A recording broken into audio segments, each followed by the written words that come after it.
दिन है किसान आंदोलन का। केंद्रीय कृषि मंत्री नरेंद्र सिंह तोमर ने किसानों के नाम 8 पन्नों का एक खुला पत्र लिखा। प्रधानमंत्री मोदी ने भी सभी से अपील की है कि इस किसानों के नाम लिखे गए पत्र को पढ़ें और प्रधानमंत्री नरेंद्र मोदी ने अपने ट्विटर हैंडल पर लिखा कि कृषि मंत्री नरेंद्र सिंह तोमर ने किसान भाई बहनों को पत्र लिखकर अपनी भावनाएं प्रकट की हैं।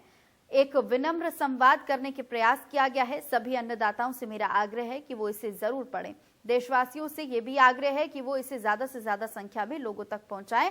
और केंद्रीय कृषि मंत्री नरेंद्र सिंह तोमर ने दिल्ली की विभिन्न सीमाओं पर प्रदर्शन कर रहे किसानों से आग्रह करते हुए कहा है कि वो राजनीतिक स्वार्थ के लिए 3 कृषि कानूनों के खिलाफ फैलाए जा रहे भ्रम से बचें। साथ ही उन्होंने आरोप लगाया कि सरकार और किसानों के बीच झूठ की दीवार खड़ी करने की साजिश रची जा रही है। किसानों के नाम लिखे गए एक पत्र में तोमर ने दावा किया है कि 3 कृषि सुधार कानून भारतीय कृषि में नए अध्याय की नींव रखेंगे, किसानों और स्वतंत्र तथा सशक्त करेंगे।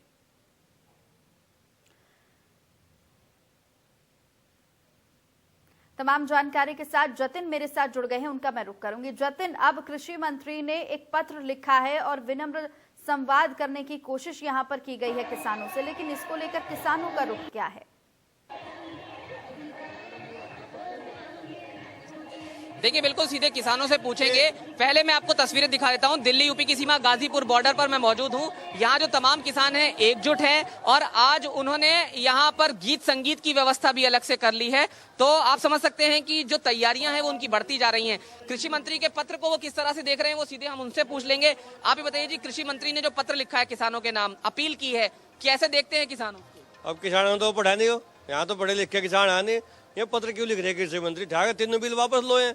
जो किसानों की एक ही मांग है, 3 बिल खत्म करे जहाँ, हाँ या ना? तो बिल खत्म करो और पत्र लिखने की जो थी क्या किसानों को 22वां दिन कब सॉल्यूशन निकलेगा? किसानों को क्या लगता है इस विषय में? अब किसान तो यहाँ लिए अपना बोरिया बिस्तर लेगा, यहाँ पड़े, जब भी मसला हल होगा, जब भी होगा, इतना यहीं रहेंगे। इतना तो आपका क्या कहना है 22वें दिन का? भाई 22वें दिन का जी, हम तो 26 जनवरी भी यहीं मनाओगे।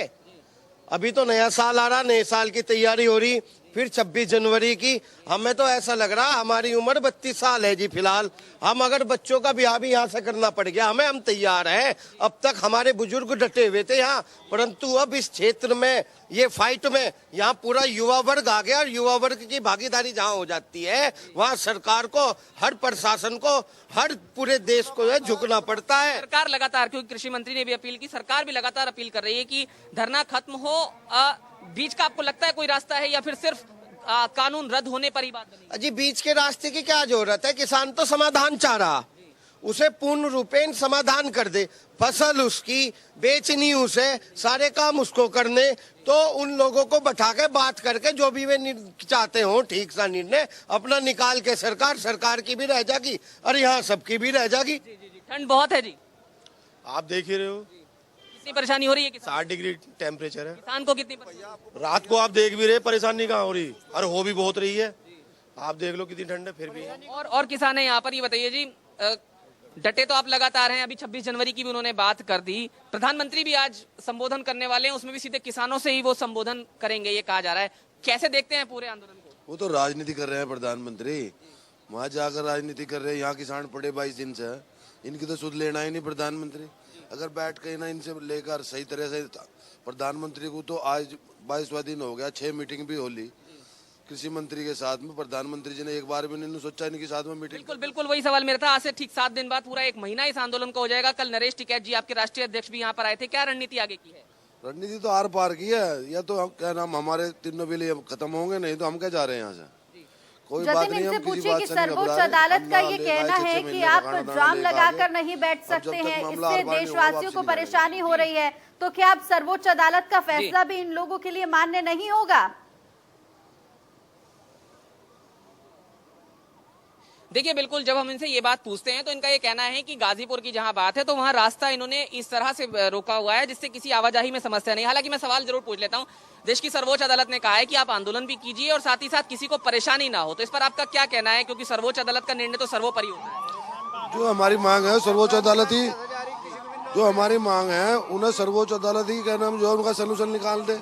क्योंकि यहाँ तो सरकार के किसान के बीच में ऐसी अड़अड़गी, किसान जो तो अपनी बात को लेकर खड़ा और सरकार जो है उद्योगपतियों की बात को लेकर। आप बताइए जी, कैसे देखते हैं जो सुप्रीम कोर्ट ने कहा है, और मामला सुप्रीम कोर्ट तक चला भी गया है, समिति की भी बात आई है। सुप्रीम कोर्ट ने कहा किसानों को अधिकार है प्रदर्शन करने का, और हम अपने प्रदर्शन में रोड खुले हैं सारे, एम्बुलेंस जा रहे, कोई दिक्कत नहीं आने दे रहे। और प्रधानमंत्री बात कर रहे हैं मध्य प्रदेश के किसानों के साथ, यहाँ पड़ा है पंजाब हरियाणा उत्तर प्रदेश का किसान, तो ये किसानों को बहकाने वाली तो बात है। यहाँ के किसानों से बात करो।